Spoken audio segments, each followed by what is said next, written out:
there, friends. Welcome to the Memory Slot A podcast, where we talk about games, news, all things about games, and yeah, glad to be having you with us this fine evening, or it might be the morning if you're listening to this, not right now, which it's very possibly all of you going to happen that you're not listening to this at this moment. So yeah, lots of stuff going on this week, but also a lot of discussion that we want to talk about. But before we get into it, I just want to set the record straight. Last week, we had a long discussion about Smash Brothers and concluded within ourselves that the unlocks for each character were random. And we also concluded after we read an article directly after our conversation that we were wrong. And that is not the case at all. So, yeah, the unlocks of characters in Super Smash Brothers kind of seem random, but they're not really random. It's dependent on who you're using to play classic mode. It's dependent on that kind of stuff, or who you're using in Smash at all. But yeah, so you can look that up online. Depends on how you're playing the game. Yep. If you're playing that World of Light, or if you're. But the thing is classic. that to someone who doesn't know any better, it seems totally random. That's the thing. Like, you had to see like a big chart that explains all of it. Otherwise, it's just like, oh, okay, you get K. Rool like 15th, and then you get Incineroar like 48th. But there's no rhyme or reason to it. It was just the order they picked. Even still, it still felt a little weird because I unlocked. I think it was K. Rool and Simon back to back, but apparently you're supposed to unlock Sonic in between, and that didn't happen. So I don't know. The game's weird, but fun. And if you are playing Smash Bros. And you're trying to get a certain character first, just go online, because you can unlock certain characters much faster if you just play classic mode with a certain character. There are different like unlock trees, I guess. Whatever character you're playing. So if you want to get like Zero Suit Samus super quick, there's definitely a character you can use to get them super quick on their tree. So just letting you know. Anyway, I am Chris, and I am joined here with MarC with a C. Oh, hello there. And MarC with a K. Hey. And Rob. Hello, everyone. And we're definitely happy to be joining you this evening. Take it away, MarC. You got the first one. MarC the C. Yes. So I wanna lead off the show talking about a game I've been playing. I just got it yesterday, but I am so excited to talk about this game because it's just so cool. It's a Switch game called Gris. I think that's how you pronounce it, spelled Gris. It's a game from a studio called Nomada Studio from Spain. I don't know if they've made any other games prior to this. I might just be ignorant and not know. They could very well have made lots of games, but this is the first I've ever heard about them. But they made this game for PC and Switch, where it's a really, really, really strikingly pretty puzzle platformer, basically. It's a 2D side-scrolling game where you're doing like, not super challenging platforming, but solving puzzles and figuring out kind of how different mechanics work. You unlock some abilities as you go through the game. But basically what you're doing is you're this girl and you're going through the world and it starts kind of black and white. And as you complete some challenges and you progress through the game, you add colors back into the world. And then as you're doing that, the game just becomes like this really good art style just becomes so much better because it's adding red and it's adding green and it's these really it's just like very striking. That's probably the best word I can use to describe it. When I was looking at when I was watching the trailer, it reminded me just like the concept and the overall feel of the artwork, even though this game is not the one that I'm going to be mentioning is not a side scroller, but the artwork reminded me a lot of Transistor. Oh, yeah, that's a good way to put it. Yeah, I see it because what it seems to me is that it seems like it's hand drawn kind of style.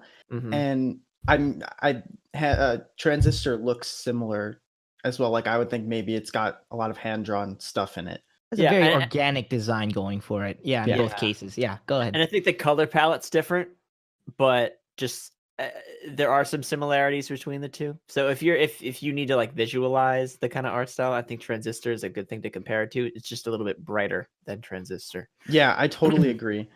And as far as the tone of the game goes, I feel like I have to describe this as well, just because it's that's probably the biggest draw. That's going to be the biggest draw for a lot of people. It's like, what's a good way? What's a good way to I want to compare it to something. Sort of like, you guys have played Journey before, right?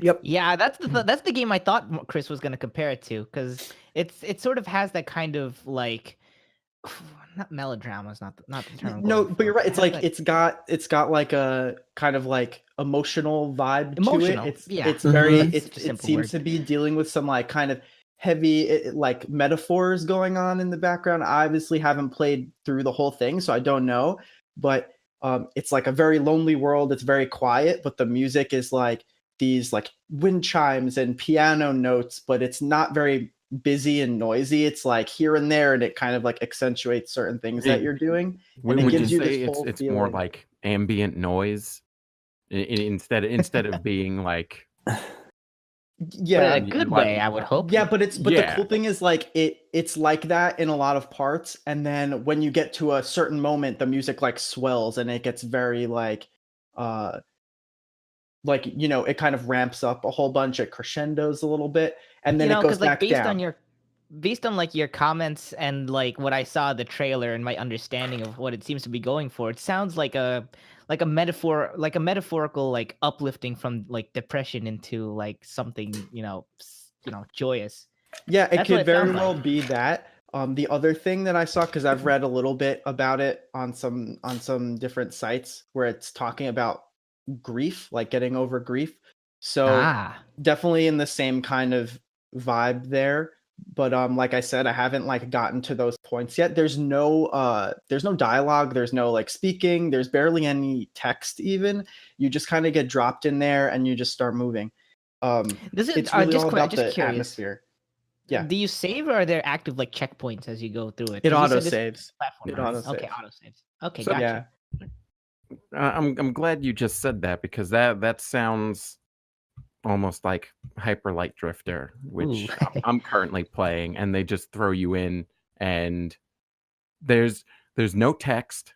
The whole game is told to you in like little pictures that like if you run across an NPC, there's not many of them, but they literally just let you go and do whatever.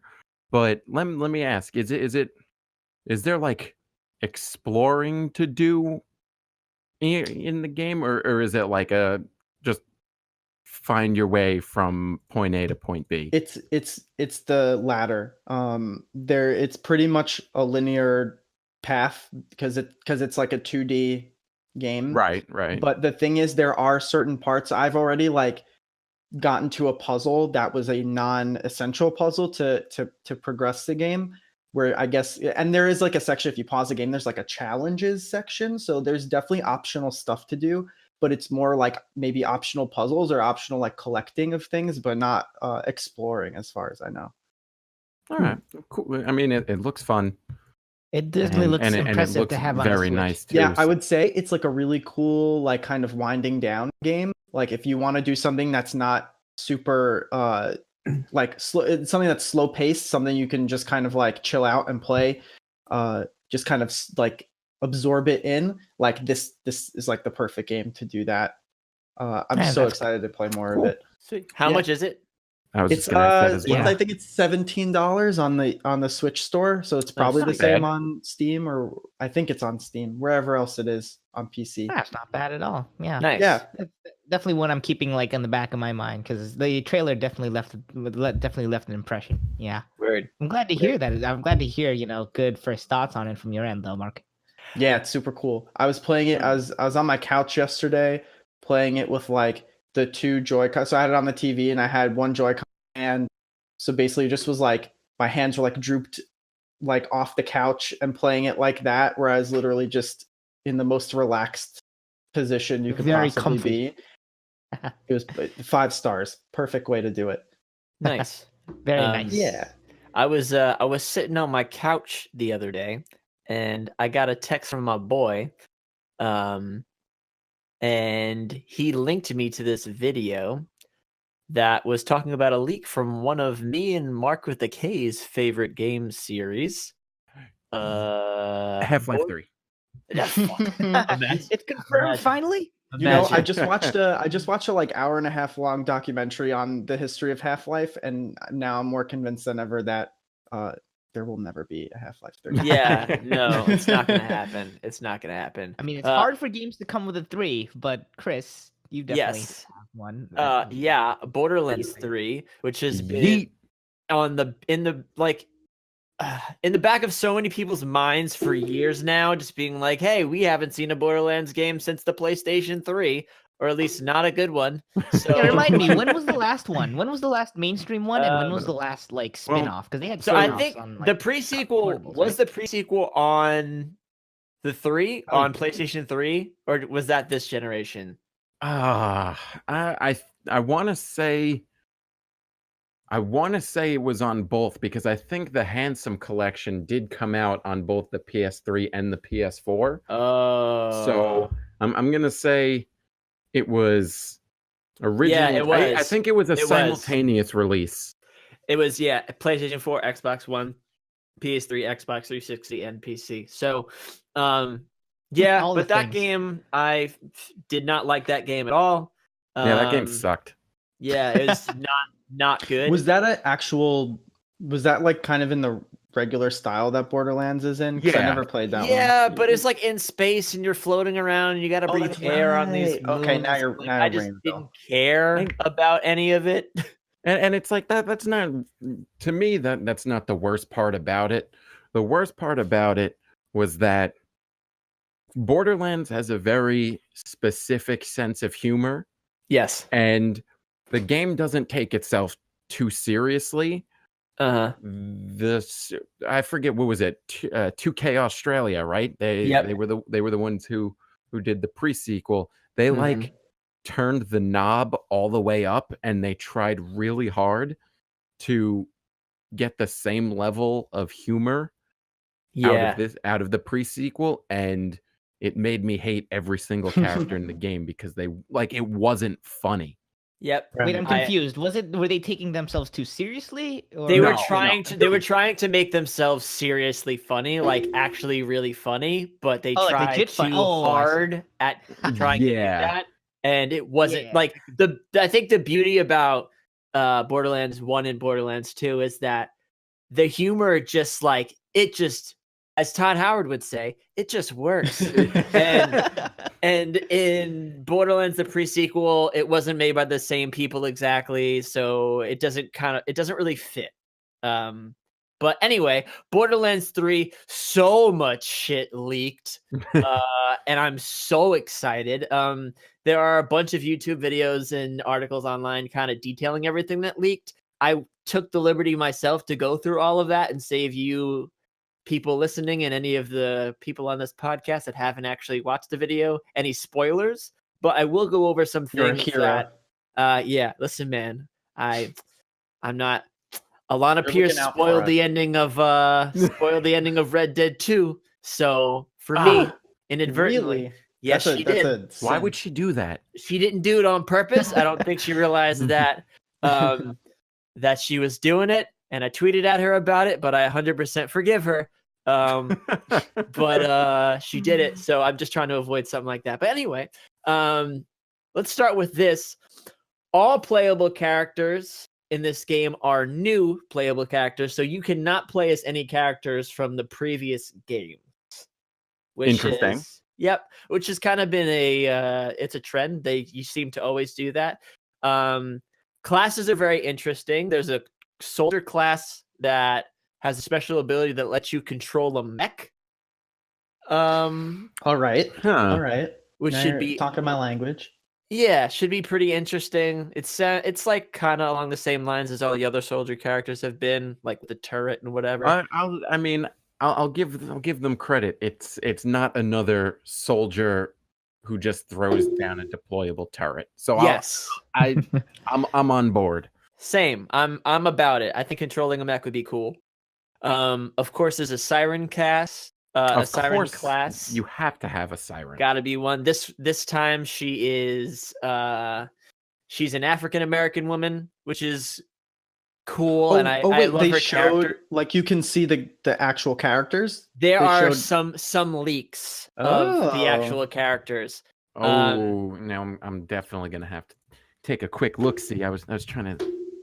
Yeah. I was waiting for you to break it down, but now She's like really jacked.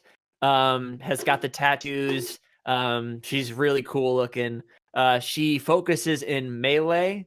And she has a phase lock and a ground pound, but she also has a special ability that lets you project a clone of herself, and that clone can shoot and distract enemies. So that's gonna be pretty cool. And the two others, there's a wealthy assassin whose skill is just gadgets, and that's as vague as the leak was. And then my favorite character, who I kind of want to talk about, at least who I think is going to be my favorite character, is a character called Beastmaster. Oh, baby, woo! Okay. Yeah. So I fuck with that. Beastmaster is like a robot, just absolute tank of a character, but his special like skill is just called pets.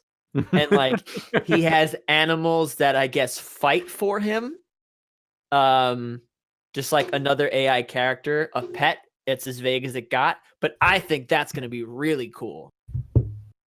A character with a pet that's a robot. Just look up the picture. It's so awesome. that looks awesome. I'm trying to find all these new characters, but I'm not locating it.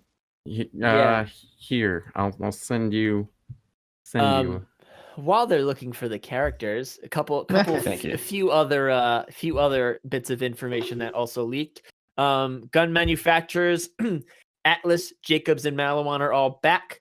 And there will be more manufacturers that have not been discussed yet or leaked yet, but the variety of weapons is buffed.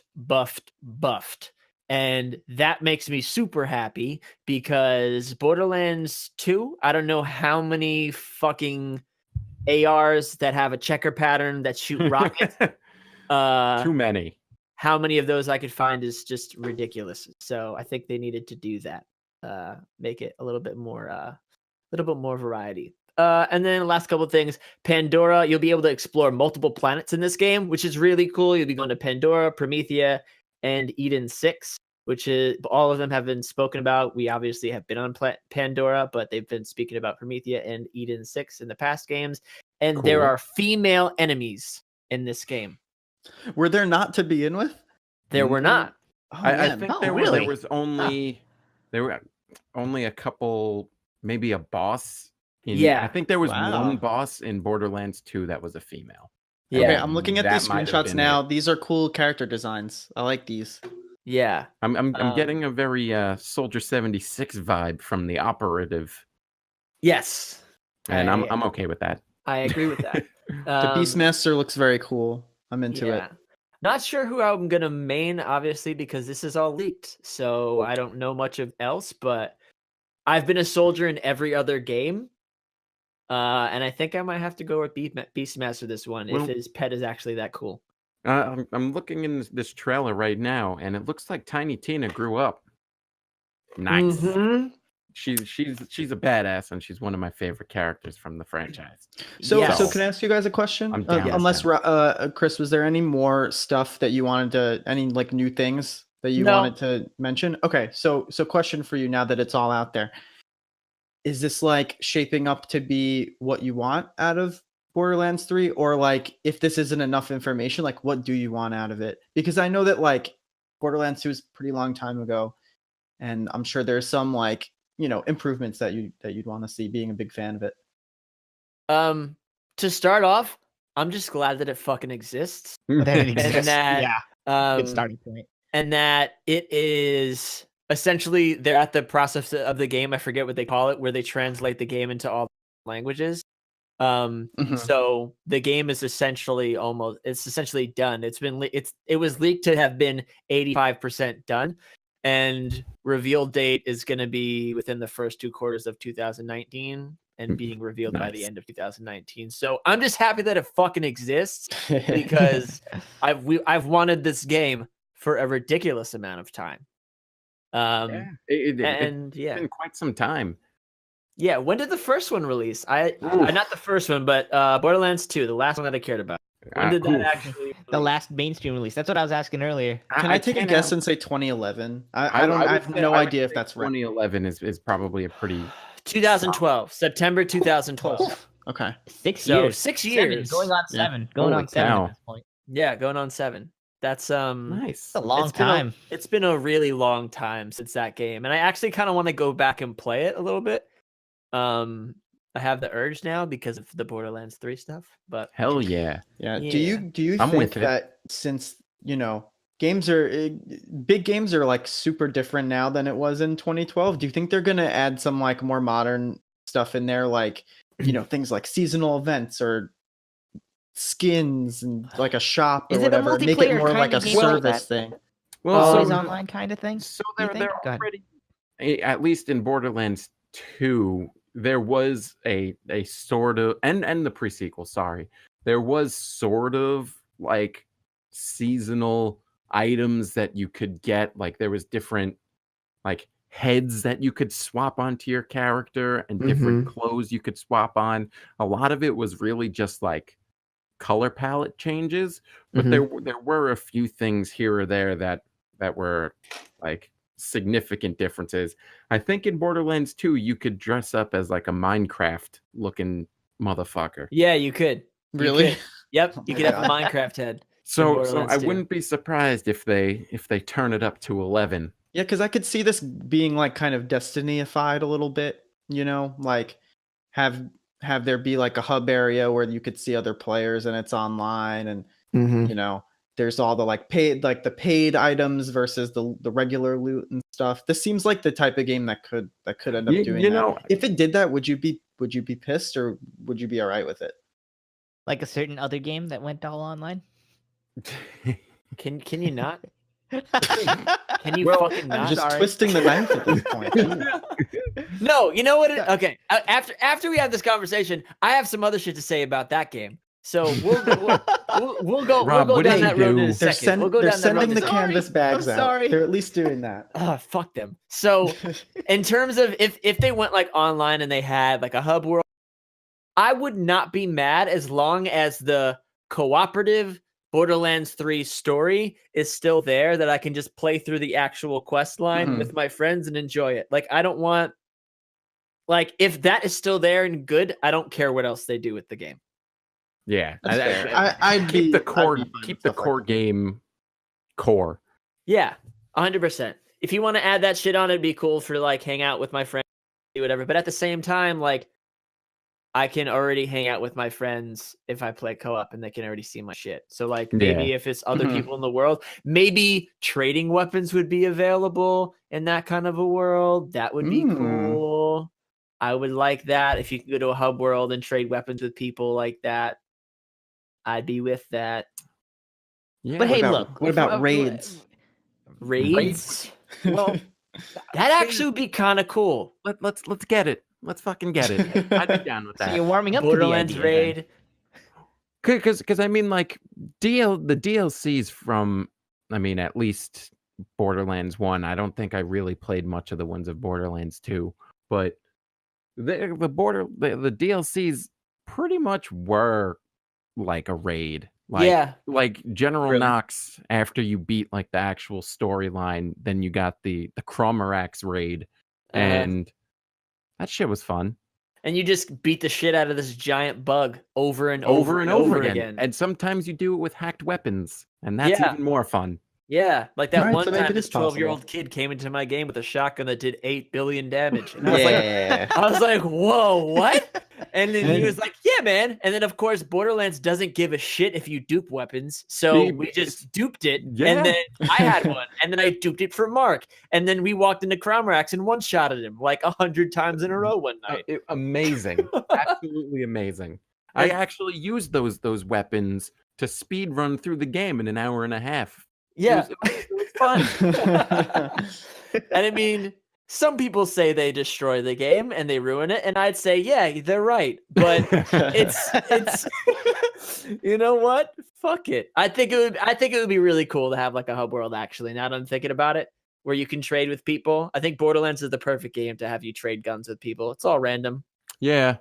You can like hang out with other players, you can like do emotes and dances and stuff. Just like every other game now. Well, just like what this I'll is 2018 we're talking about. They've got to be very careful with the dances that they put in the game, though, because people being sued over the dances they put in the games. I mean, one particular game comes to mind, does it not? Are you talking about? Oh wait, before we go into this, can I just say? Oh that yeah, one you had a thing about topic. Yeah, just a quick one thing about 76 I wanted to say. I'm sorry, but I just don't want to forget about it.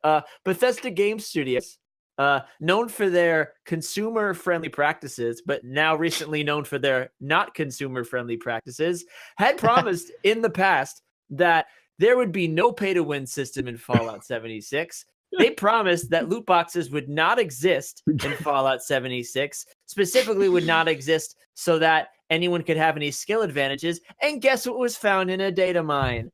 A fucking loot box. And in those loot boxes was data mine stat increases and adjustment based on what you get out of those loot boxes. What the fuck is your problem? Anyway, Fortnite, the dances. This game is just like the screaming country song guy meme. Every time you say something, you just start screaming. Oh my god. Yeah, I mean, that's a good metaphor for it. That's essentially insane. That is so dumb. I'm so sorry that they took your favorite franchise and everything they're saying about it just turned into lies. Soil that. Destroyed. Yeah. Sorry, I won't let you stay on that topic for too long. But yeah, Epic is. I remember the first time I played Fallout 76. I hated it. And then you loved it, and then you really hated it. Yo, just fucking stupid. God damn it. But yes, Epic, they're being sued because totally they're being total jerks, and they're not compensating people for the dances they've created. Yeah, for real. It's like, so what? So they're being sued for swiping Millie Rock. They're being sued by Alfonso Ribeiro for taking the Carlton dance, and then they're also being sued by the Backpack Kid for taking that dance too. How did they do that to the Backpack Kid? He's like 16. Yeah. I don't want to derail this, but there is quite a rabbit hole you can go down if you try to search for the first known floss dance, and it goes back kind of far. I'm just saying. And it's not so it wasn't Backpack Kids? No. There's just briefly, there's a video you can find that's from like 2010 or 2011 or something, and it's like this video that was made for someone's wedding or something, and it's a bunch of people, a bunch of like kids dancing in like suits, basically, like when it's like the wedding reception and you take the jacket off, it's just like a white shirt and your black pants. It's like a bunch of kids that look like that, and they're just doing this like weird dance. You go this video like 10 minutes in, and just one kid like in this group of like 15 people is just doing the floss dance like exactly the same way like everyone does it now. And, weird. If I can find it, I'll show it to you guys. Could you imagine that that's just like 3-year-old Backpack Kid? No, it's a different kid. It's a different kid because it's clearly a different kid. Well, so he doesn't have a backpack to stand on.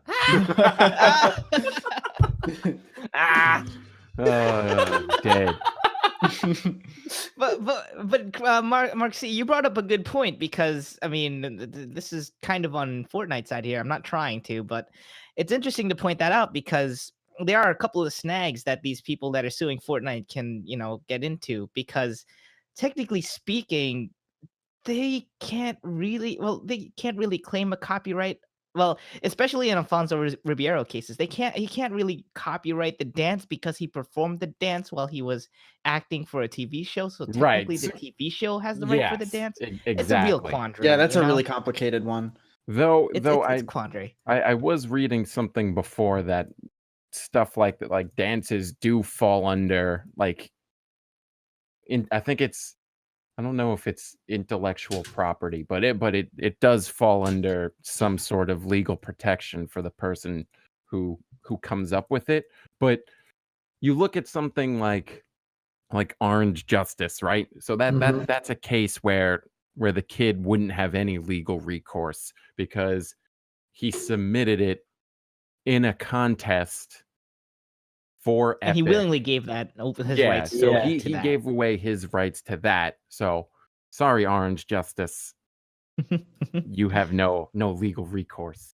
Yeah, but I guess the floss does. Yeah, well, that's the thing though. Like Orange Justice is like a case where they're legally good, but pretty much so many of the other dances, or like so many of the other popular dances, are like literally just like one-to-one replications of popular dances that other people have popularized. And I think it's like it's really complicated because you're right, where like a dance move doesn't fall under the under copyright law or whatever, I guess, whatever legal definition. But something that I saw, and I think maybe Mark or Rob, one of you guys showed this to me, was like there was a tweet that basically said like when those laws were not written to account for digitizing and monetizing the dance itself. As a consumer product. So like the interesting thing about this is like maybe some like new law is introduced to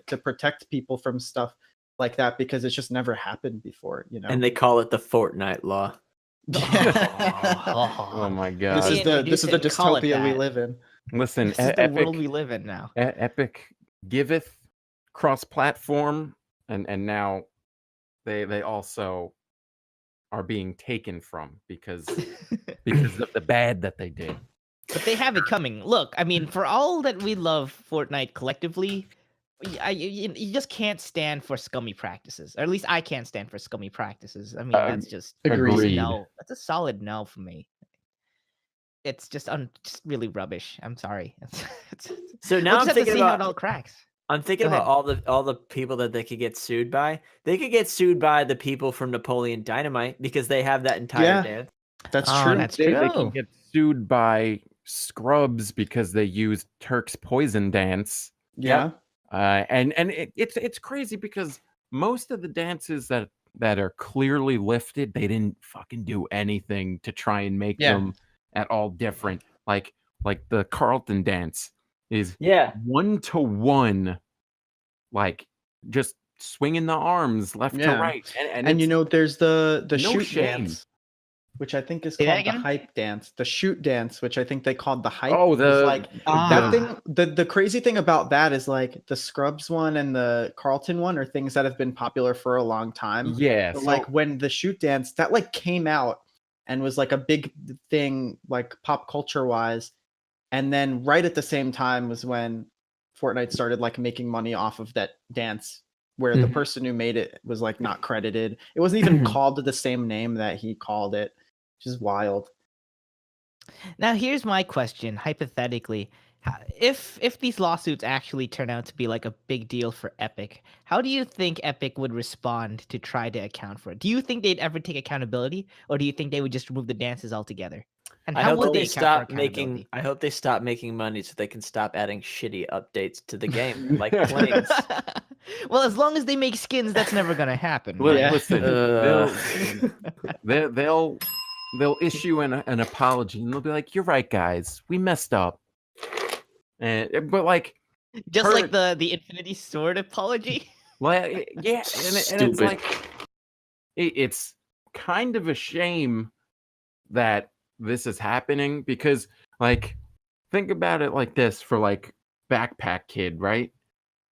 Backpack Kid, I mean, obviously was blew up because he turned into a meme, but like his dance was then super popularized by Fortnite.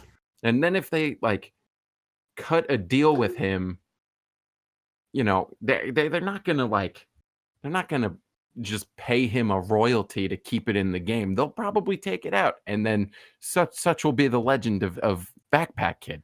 If they were going to be particularly like shitty, then what they might do is like remove it and then make a new dance that's sort of like it, but not the exact same thing. Probably just enough to make it legally okay. Yeah, and then they'll just go back to making money from it. And I mean, they just opened their retail row merch store, so I mean, they're going to be making money off of that shit anyway. Wait, I didn't hear about this. What's this? Oh my god! Remember I sent you the onesie thing this earlier today? Oh, I see. They opened up a merch website called Got it. Retail Row. Okay. So great. In case you wanted to dress up like the burger suit onesie from Season 7's Battle Pass, guess what? You can. You can do it now. And it'll only cost you $70. Jesus. Was that the cost? I did not know how much that was. I saw it. But I didn't look at the price. Hey, listen, at least you're getting something tangible, right? You would expect you pay $20 for a skin, you get real clothes for $70. I guess that's all right? It's like 3 times the cost. So you're telling me real life is 3 times the cost of digital life? Is Fortnite. that the conversion rate? 35. That hoodie's not even that cool. I'd rather the t-shirt. I'm looking at it right now. The skull trooper. The skull trooper t-shirt is $25, and it looks much cooler than the actual skull trooper hoodie. Lame. Super lame. I might have to cop that DJ Yonder purple t-shirt. It's pretty great. It's pretty awesome. Please tell me how much that is first. It's $25.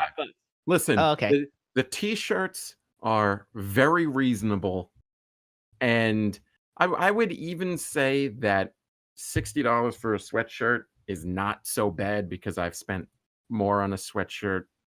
Yes. Unfortunately. Yes. But like the fucking onesie, like no. It's actually pretty incredible though. Oh my god. So great. The Der Burger onesie. Also, isn't that from that's from the Pink Panther? Can they get sued for that? Oh, that's a thought. Yeah. Huh. I just realized that.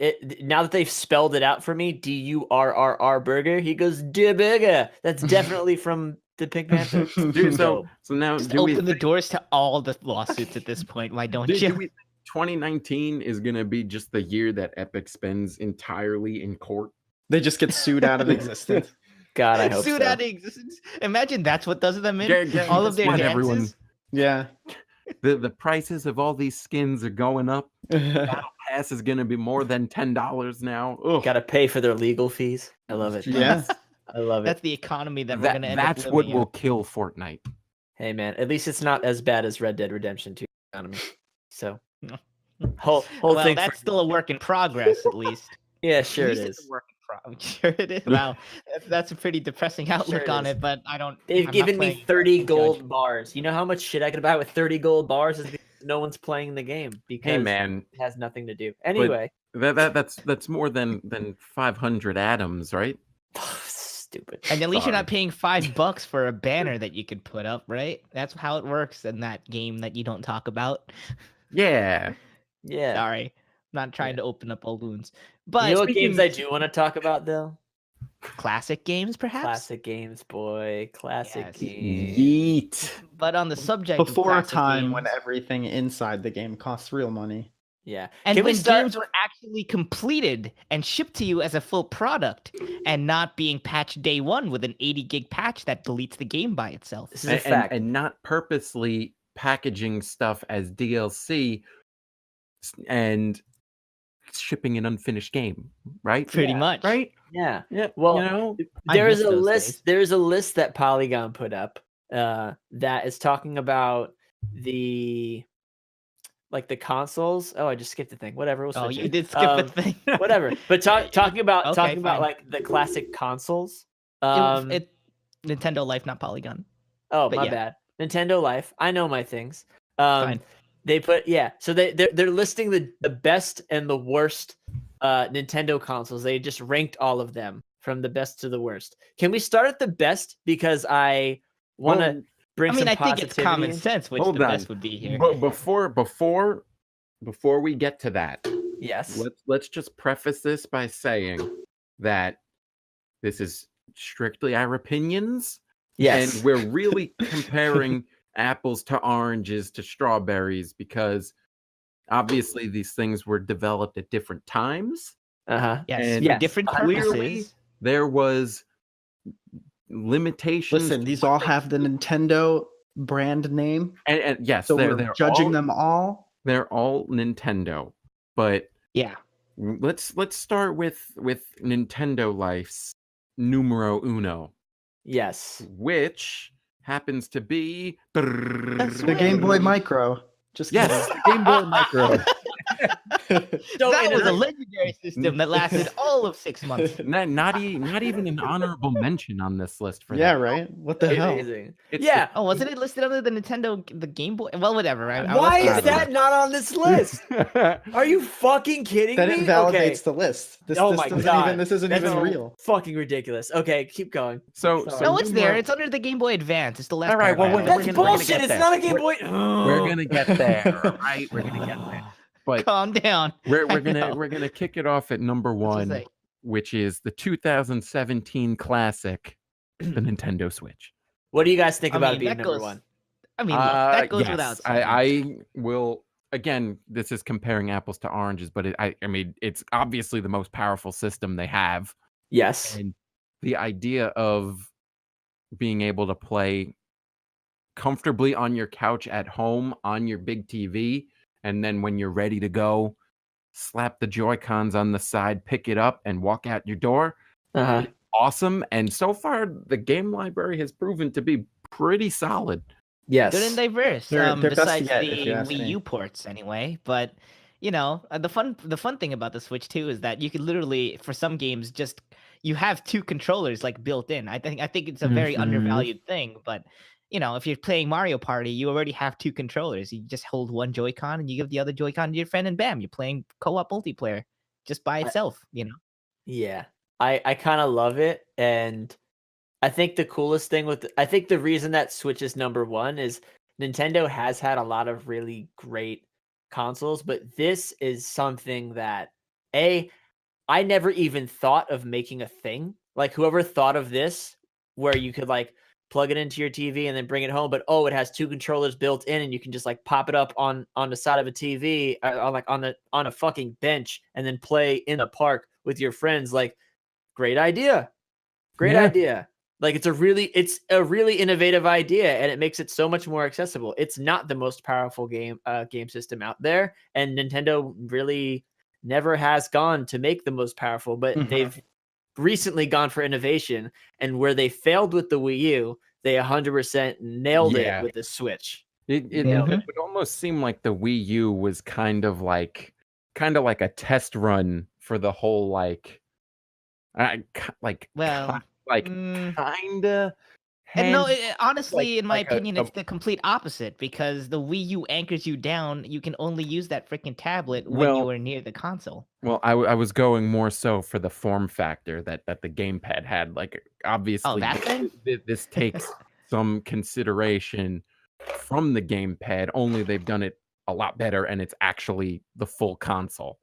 Yeah. Yeah, fine. Yeah, that's true. If you want to But- consider form factors, yes. One of just the not as- big selling factors, at least to me, with the Wii U, and not like it sold much, but was the fact that if someone was watching television, they could use the pad and then play the game strictly on the pad. And you do that with the Switch, except now you can just take the Switch wherever you go. So that's... I see what you're saying, Mark. It's kind of like and then they realize, you know what? No, we need to take it one further step. And yeah, I don't know. They got that right. and They got it in one, Underrated, I think, is just the boost to 1080p or whatever is 9 something, like just the small little resolution bump from the whatever. Like at least it's 720. not upscaling from 720p, which the Wii U was doing for pretty much its entire library. Yeah, Yes. that's true too. That is true too. And I'll just say, I wouldn't have expected a console like this to have been from Nintendo. In all honesty, I feel like this idea of like something that you put in a dock at home and then you pick up and you can take with you wherever seems like something that would be more of like a pipe dream crowd-funded sort of system. So I'm glad to see that it came from a big boy, if you will. Yeah. Agree. So second on the list is Super Nintendo. What do you guys feel about that? I agree. No, the Super Nintendo 100%. definitely has its classics. I don't think anyone can discount the timelessness of many of the SNES's library. Hell, that's why the SNES Classic exists.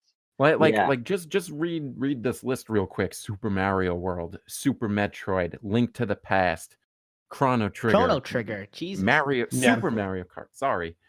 Donkey Kong Country, Mega Man X, Castlevania. You also had you had solid Yoshi's RPGs Island, on there. F-Zero. This is really where a lot of everyone's favorite Nintendo characters really got their I guess you could say identity. Yes, 100%. I mean, if you think about it, a lot of Super Smash Brothers original cast come from SNES games, right? Samus, F-Zero was originally on here, right? F-Zero, F-Zero's on there. Then you have Link to the Past. Yep. Go ahead, Chris. No, it's fine. It's the library super extensive, and I think that is what kind of takes the cake. And I still think a lot of people still appreciate games that are on the SNES because, like, people, like even myself, I went back and I played Final Fantasy VI, known as Final Fantasy III here in the United States, and I still think that was probably one of the best RPG games I've ever played in my life, and I'm definitely not the only one here thinking that. Especially for younger people that didn't grow up with the SNES but have come to play it on other, like, on Virtual Console, on the SNES Classic. People have played these SNES games and they're like, whoa, this shit's awesome. And it doesn't matter what the graphics look like. It's all about the gameplay and how it was executed. They just got a lot right here. Word. Yeah. Word. And the only drawback I'll say, blowing on the cartridge sometimes because it wouldn't work, but that's going to be an issue with a lot of these older consoles, but that's neither here nor there. 1990, I think they get a pass on. I'll allow it. It was the age of cartridges, man. You can't discount the classic time tradition of blowing into the cartridge before putting it in. Hell yeah.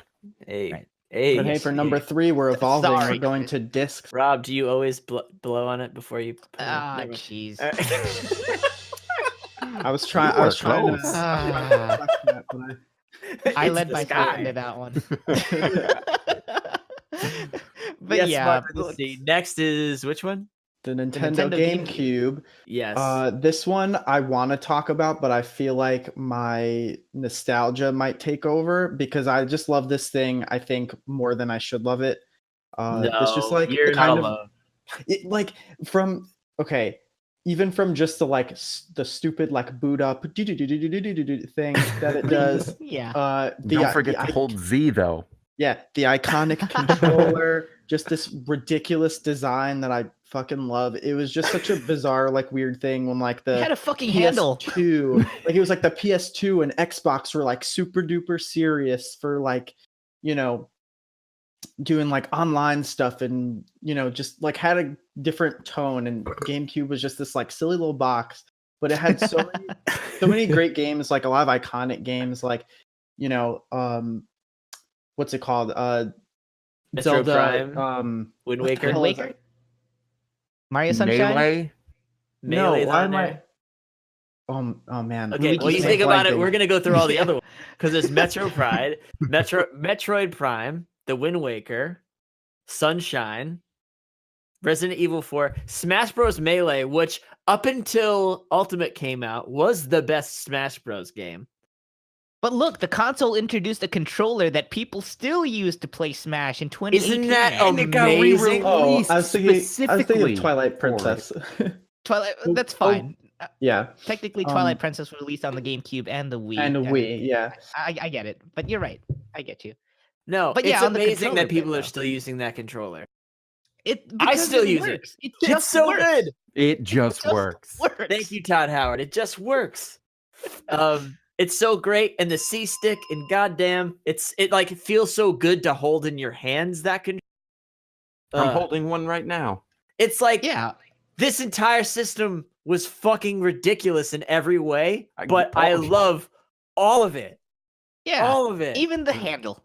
And I don't think the anyone tiny actually- discs. And the fact that the tiny. A button is the tiny disc. gigantic and all the other buttons are tiny. Like, why? But I'm not mad. Like, I'm not mad about it. Like, it's so easy to find the A button. You know where it is because it's like a quarter size, and everything else is the size of, like, I don't know, something smaller.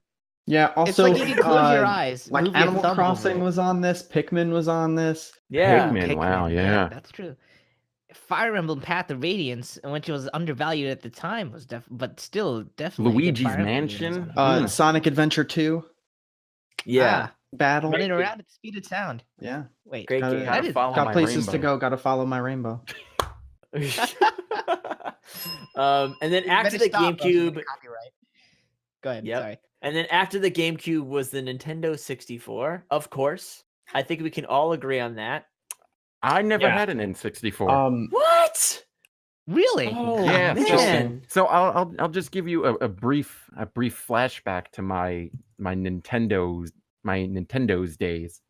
I had a Super Nintendo, and then a Game Boy Pocket, then a Okay. Game Boy Advance.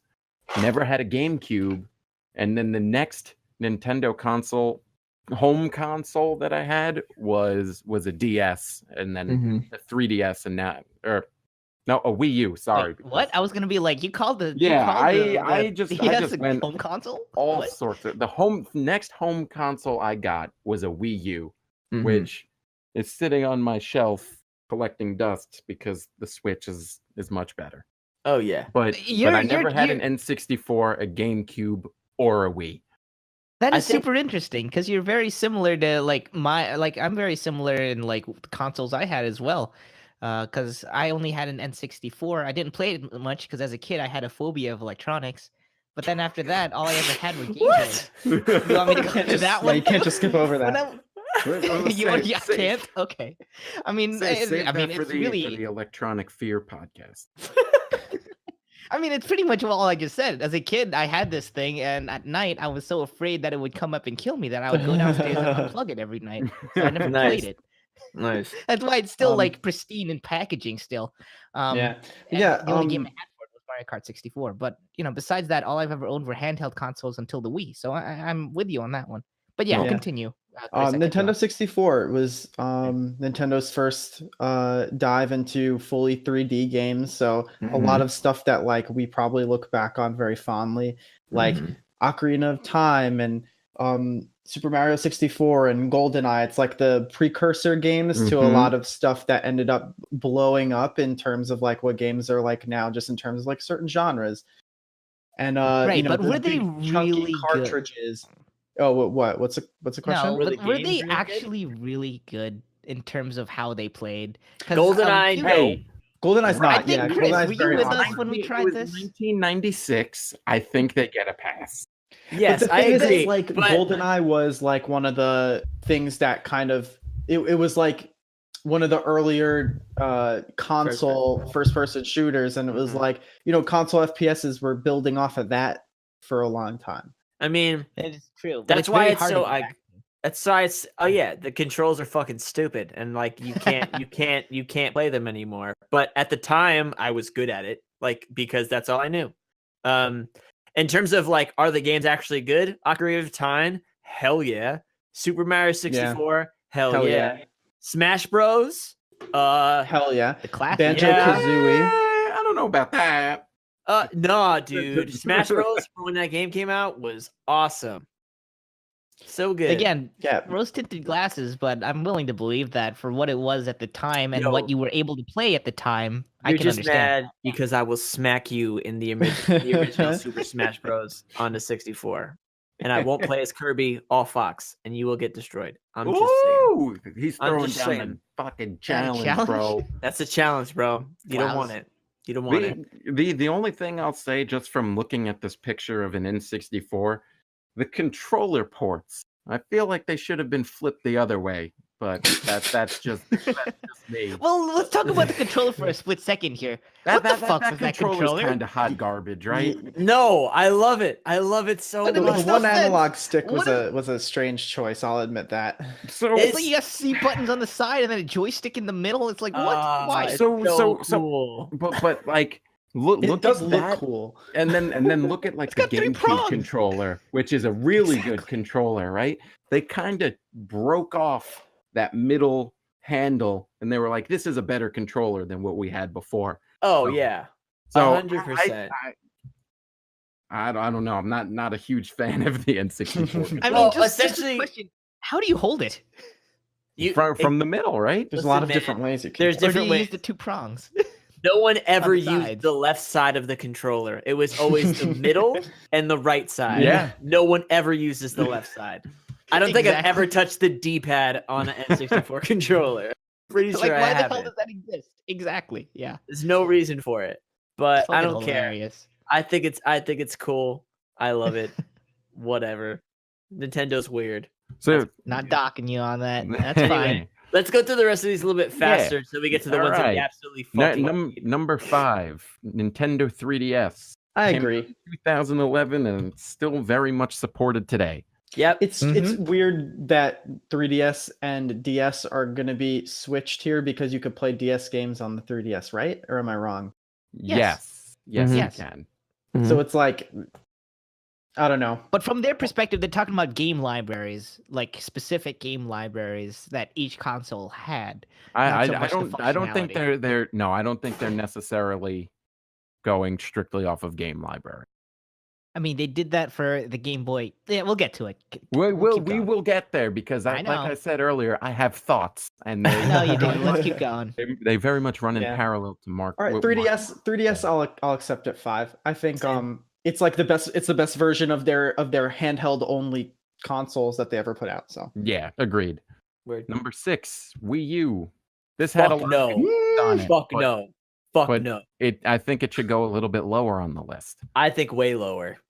Really? Way But think about the games that released at the time though. Before they turned into Switch ports, you had Bayonetta, Splatoon. Like those two were like golden games. And You had Super Smash Brothers at the time, which was really good. Country Tropical Freeze was, I mean, maybe it's because the Wii U in general was a flop, but it was a huge hit on the Switch from what I recall when it came I out. mean, in relative See- terms, and yes, it was correct.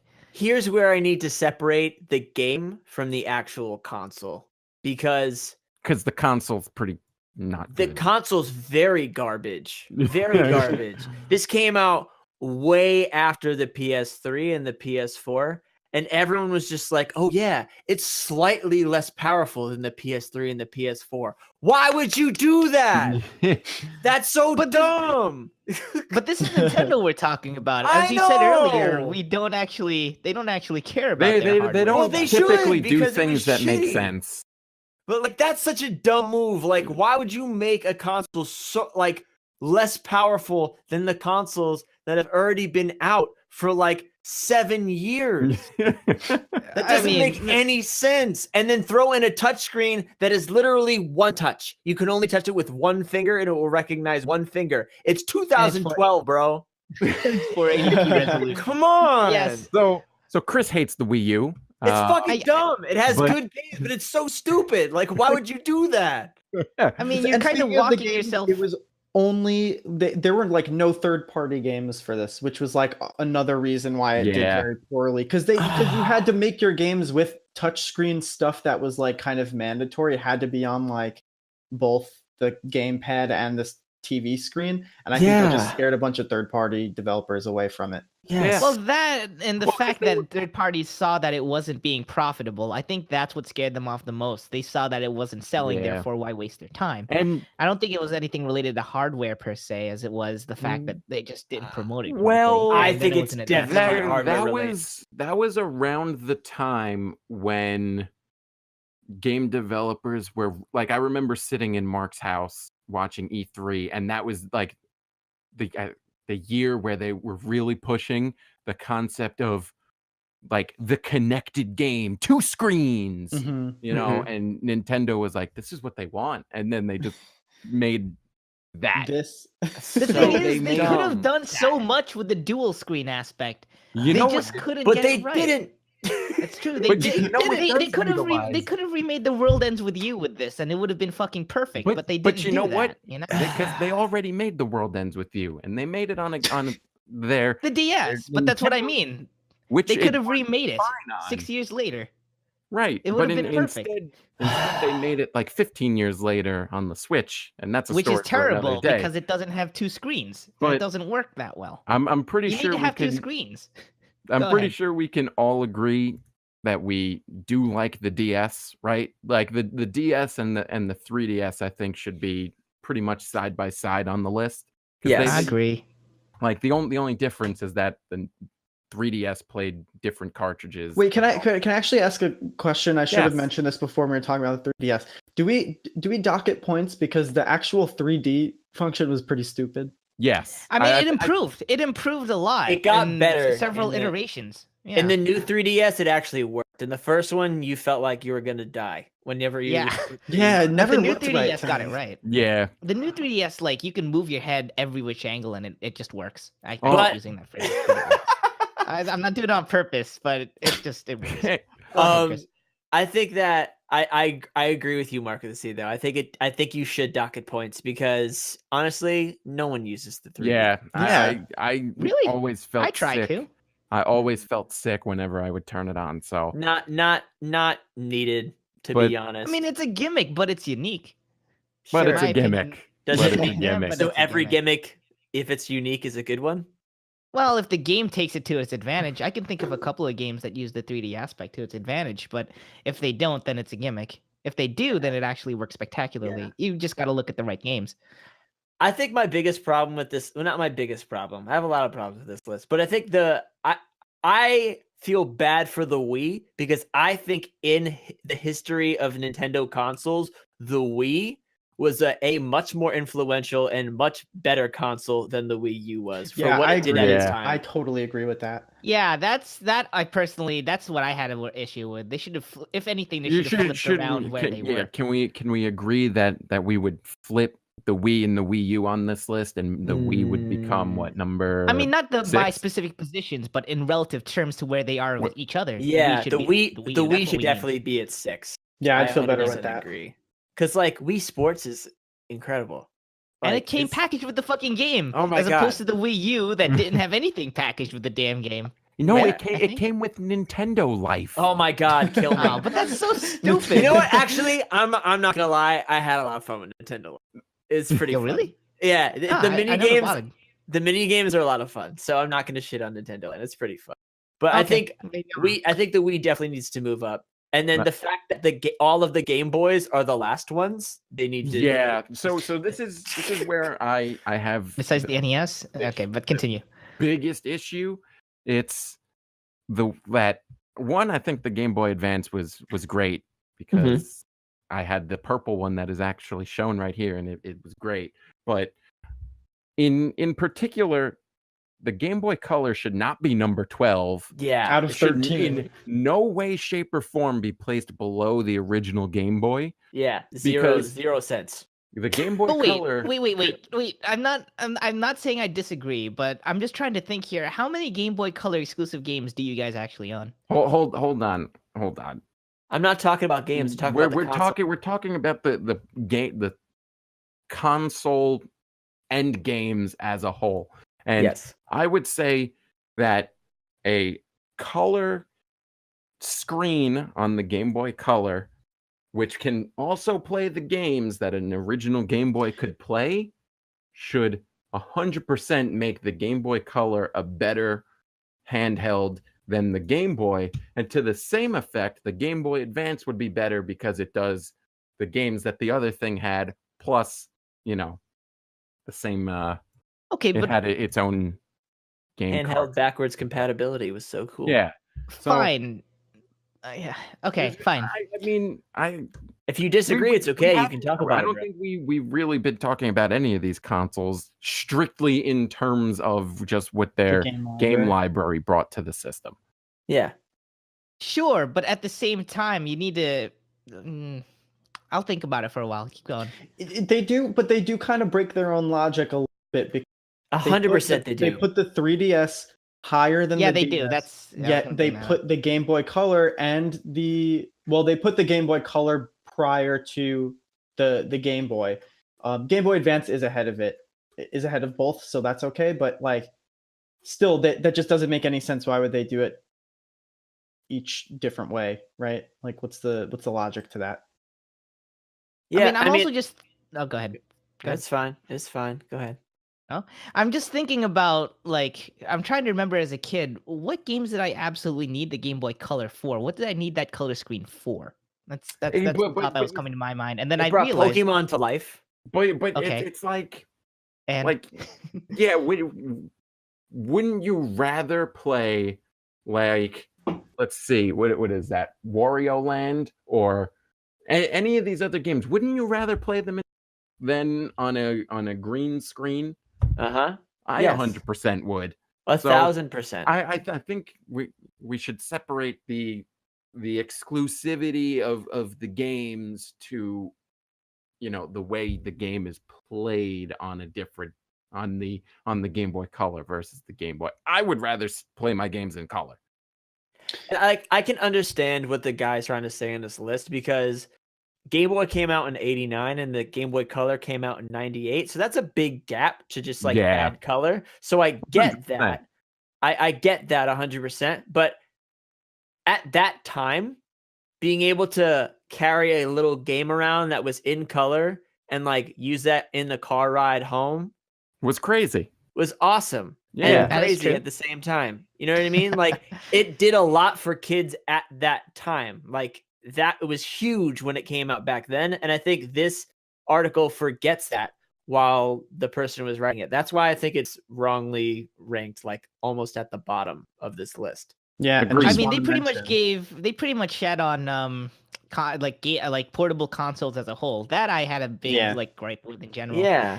You've got to take the purposes of these consoles, you got to take it into account. But again, as you mentioned before, they're kind of splitting their arguments, because that's exactly what they wrote about the Switch too, and yet they don't give that kind of attention to the Game Boy, which is quite rubbish. Agreed. Very strange. Very strange. Just another small thing that the Game Boy Color has going for it. This doesn't have to do with games, but this is what introduced us all to the beautiful translucent plastic cases. You just every kid wanted on the playground. I remember being the one kid that didn't have it, had a yellow one. Just you don't got a translucent purple one? I didn't have a Game Boy Color. I had a Game Boy Pocket. I'm so sorry. My friend had a Game Boy Pocket. I felt so bad for him. This shit was just a smaller version of mine with no color. And I was like, damn, I'm so sorry. I love the Game Boy Pocket to death, because that's where I first started playing Pokemon. But if I could have had a Game Boy Color, I would have loved to have had a Game Boy Color. But no complaint. Quick question. When it comes to Game Boy Advance, what did you prefer, Game Boy Advance or Game Boy Advance SP? Well, you need the backlight. I was going to mention something before. I'm reading the last line of the Game Boy Advance blurb he wrote. The SP apparently didn't have a headphone jack, so Nintendo was getting rid of headphone jacks before it was cool. Trendsetters is what I'm learning here. But wow, I never realized that. Yeah, I didn't know that. But that's because none of us really cared to use headphones with our affordable gaming consoles, did we? For some reason, I can't help but think that that's got to be false. It had to have had a headphone jack. You want me to look? Right? I have mine right now. Give me a second. Yeah, please do. But I had a Game Boy Advance. He's absolutely right. Oh, that's There's crazy. there's a charging port and a link Oh. cable port at the top, and that's it. Wow. Weird. That's it.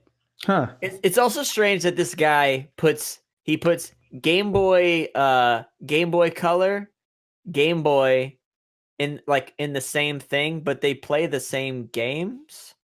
But he doesn't mention, he doesn't rank the SP when it comes to Game Boy Advance, and they play the same games.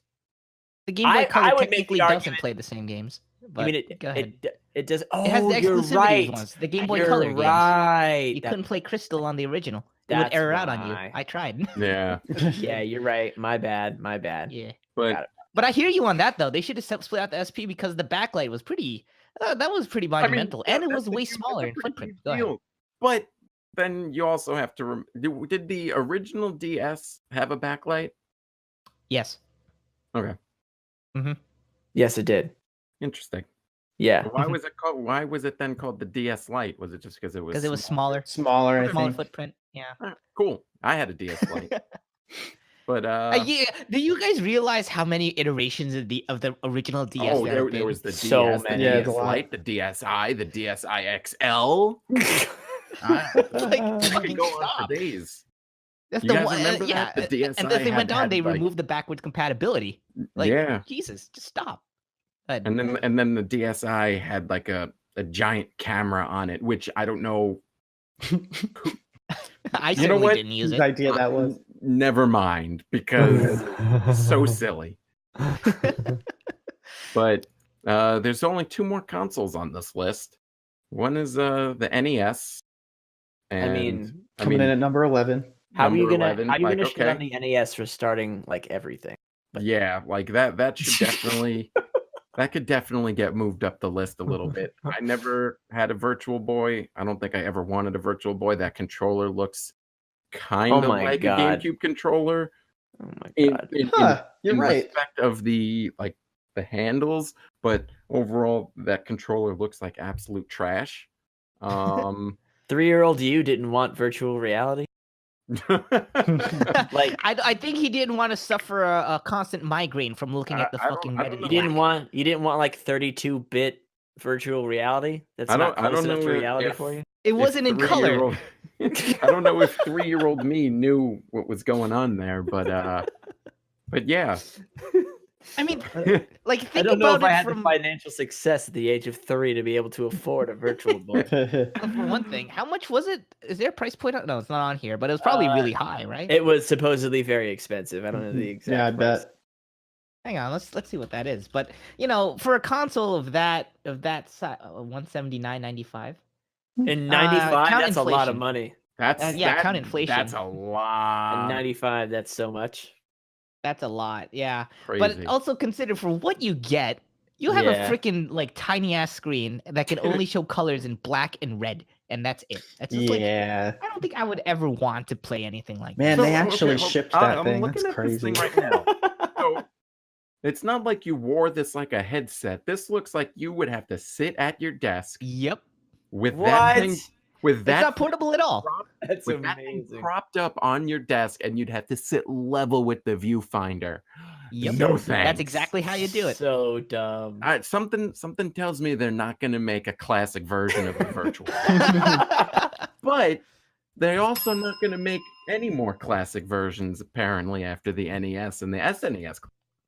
Yep, it's kind of deja vu. We heard this last year. Last year, I think it was, with the first time the run ended for the NES Classic. Yep. Said it's not coming back, and that's what caused the massive, spike in people trying to find it and it all disappearing. And then they created brought it more of back. it this year, and now they're all over the place. You can see them behind Best Buy all the time. MarC, you've seen them too, right? Yeah, I've seen display cases at Targets and Walmarts packed with NES and SNES Classics, and it's like, well, To the I guess wall. I guess there's no resale value on these anymore because Well, there probably will be now that they're actually saying they're ending production. yeah, once and for maybe. all. maybe. I wonder and the with thing- the remaining stock, if with the in-store displays, if there any measure what the actual remaining stock is, and if it's higher than they expected to have left. I wouldn't be surprised if Nintendo was like, "Oh shit, no one has any. Guess we got to make a million more." And then they realized they had too many, and like, all right, guess we'll stop. You know. Now, my question is, did you guys ever believe that that was good enough to be a replacement for the Virtual Console? No. No, That's never. all we ever got. So The Switch doesn't have one. I have both, and well, both of them are literally sitting on a shelf. And I mean, to me, they've essentially just become a display piece. I think I played all of 2 games on the NES Classic, so it's like it's cool and all, but I would much prefer a full-fledged Virtual Console on the Switch. Are there other games you would be planning to buy that weren't on these consoles? Probably not so much from an NES or an SNES Classic, but like, say if there was an N64 Classic, I would prefer to buy those games on a Switch Virtual Console or like a GameCube Virtual Console.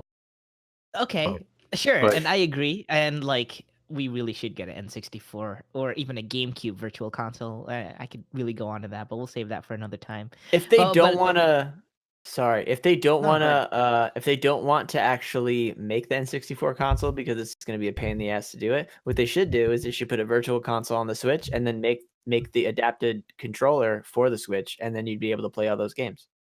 Yeah, and it's a good point. And they don't have to they don't have to make a whole thing about it, like a whole mini console. They just make the actual interface for the Switch and then upload those games and then give you the controller. And then have them access it from there. That's it. That's exactly what they should have done. They should do. Watch them do that. I'm gonna sue them. you're gonna hold them to it. That's exactly what they're gonna do. I'm gonna sue it. We're gonna put this podcast up, and I'm gonna use it as proof. It was my idea. You guys stole it, and I expect all of the money. All of the money. All of the monies. So, that would be fantastic. Yeah, but really, because I was thinking about it, like, I think the SNES Classic, that has like the best SNES library I could think of. It has almost everything except for maybe Chrono Trigger. Really, if I wanted to buy SNES games, it's on that console, which is kind of why I still have it plugged in. But I digress. Yeah, but you're right. If they did something like that, implement a software, like a software ability to have that as a bundle on your Switch, that would work out. Yeah, really well. The thing is, I never bought the classic consoles because I don't really care for the vanity item that the mini box becomes. Like, I just want to be able to have like a library of classic games that are easy to access. And like, no, I do not want to dedicate like an HDMI port to a SNES Classic or have to switch things in and out from my TV whenever I want to play them and get a different controller and have wires and shit. Like, the argument for consolidating everything on one platform is like, I think, way stronger for most people than because you guys have a collector aspect to it, and that's why you like those things partly, and like that makes a lot of sense. But like for me, who's not necessarily much of a collector, like I still want those games, like I want the software, I just don't want to buy that box. And that's why it would be a great thing for Nintendo to expand Nintendo Switch Online, so I could buy any of these games, or play any of these games on my brand new shiny Switch that we spent the last like 30 minutes fucking swooning over. Yes. So wow. I mean, it's the sky. So I mean, Nintendo, take notes. Virtual Console, people want it. Literally, the first comment on this article says, "All I want for Christmas is a proper Virtual Console on the Switch." Do it. You won't do it. It's out there in the universe now. You won't do it right now. It needs to be done. It needs to be done. Word. But yeah, that was Wow, we went in. Yeah, we went super in, especially on that list. Sorry, Allegra Frank, but it has to be done. Someone tweeted to him afterwards. Does anyone have any closing remarks? Have a happy Christmas. Listen to a genre of music called city pop. It just works. It just works. All right. But yeah, Well, happy Christmas. Happy holidays, everyone. But that's going to do it for us this time on Memory Slot A podcast. Now saving. Don't turn off the power.